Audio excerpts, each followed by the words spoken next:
Hi, everybody. This is the Proctor Training for 2020-2021. So thank you for serving as a CMS Proctor. Proctors are people that we need for an important role, which is to ensure that testing occurs fairly and uniformly. So it's just a second pair of eyes in the room. A trained proctor and a testing administrator should be present for each test administration, regardless of the number of students tested. So even in a one-on-one testing situation, we do need a proctor and a testing administrator. In order to be a proctor, you must be 18. You can't be a student in a K-12 public school, and you may not proctor in a classroom where you know a student or are a close friend or related to the testing administrator in that classroom. Proctor responsibilities are to read the North Carolina Proctor Guide, which is attached at the end of this presentation, and the Testing Code of Ethics, which is going to come out in a screencastify like this in the Washam Weekly this Friday. So you all will be asked to watch that 7-minute video and to sign an affidavit which says that you've been trained on the Testing Code of Ethics. Proctors are to maintain test security at all times, to ensure the physical conditions in the room are appropriate for testing. That means well lit and comfortable temperature. Make sure materials are distributed by the test administrator and to ensure the test administration procedures are followed. You must also assist students with emergencies, but you cannot leave the room. So you either alert the testing administrator or send a student to a restroom break in the hallway, and the hall monitor will handle it. You monitor the students during testing, ensure accommodations are being provided to eligible students, report all testing irregularities, and maintain student confidentiality. So in regards to accommodations, in the testing bin that the testing administrator will sign out, there should be blue forms that are called review of accommodation forms. You should take a look at those and just know what kinds of accommodations the students in your classroom should be receiving, and then just help double check the testing administrator that those students are receiving those.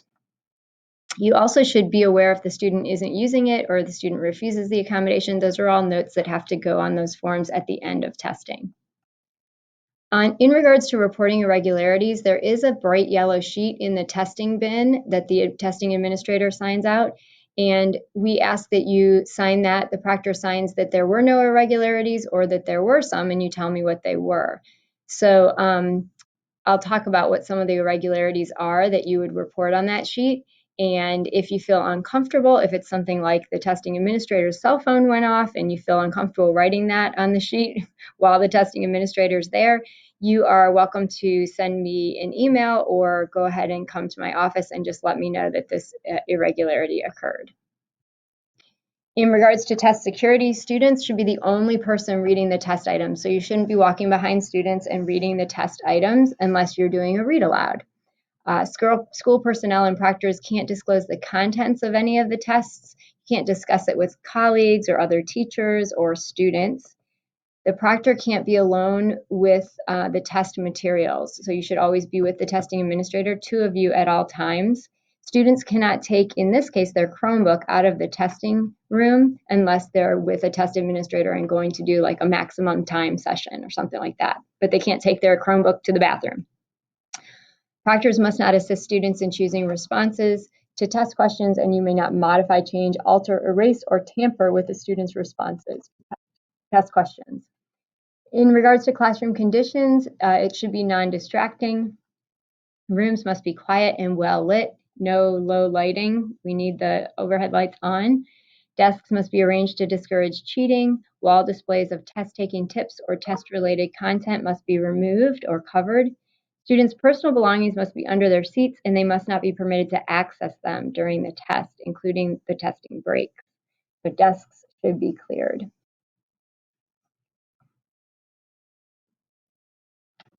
Let's see. Cell phones and other electronic devices in the test session present a serious test security issue, so test administrators and proctors should have their devices turned off, and students should not have their devices accessible either. So those all need to be out of the room. They can't have them on their person.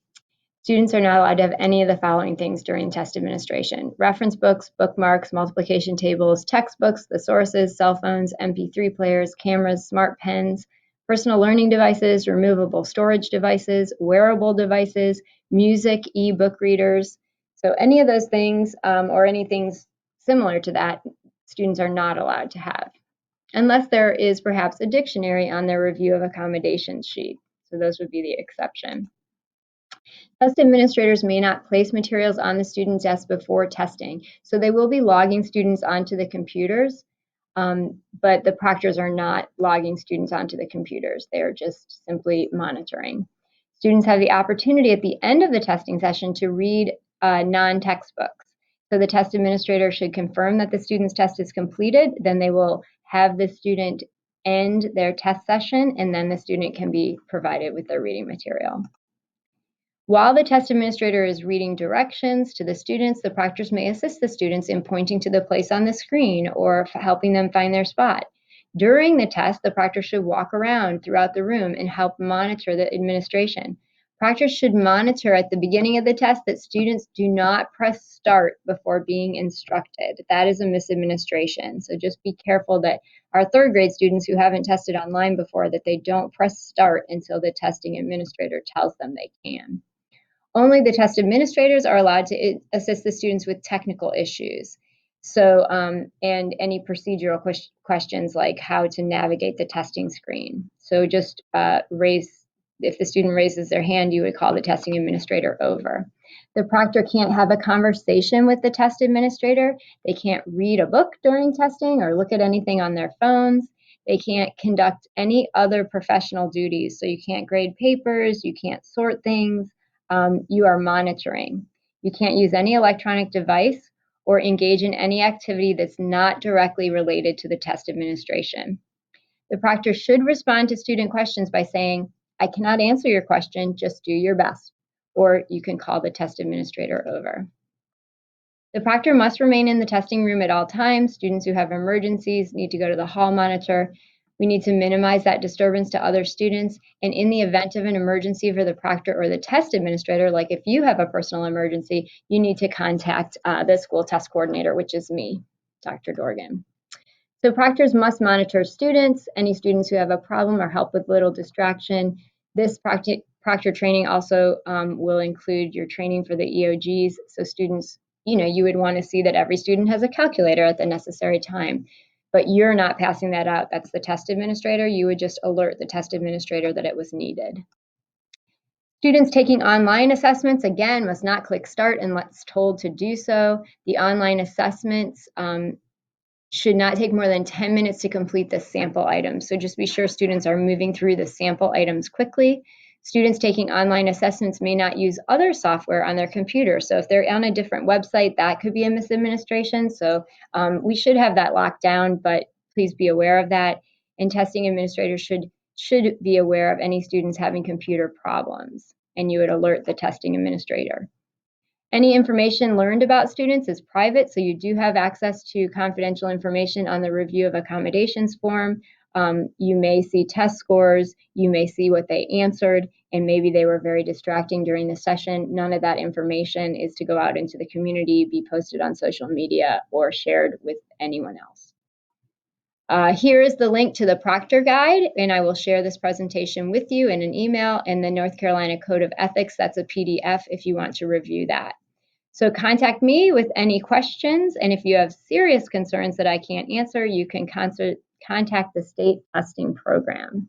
So thank you for watching, and thank you for being a proctor.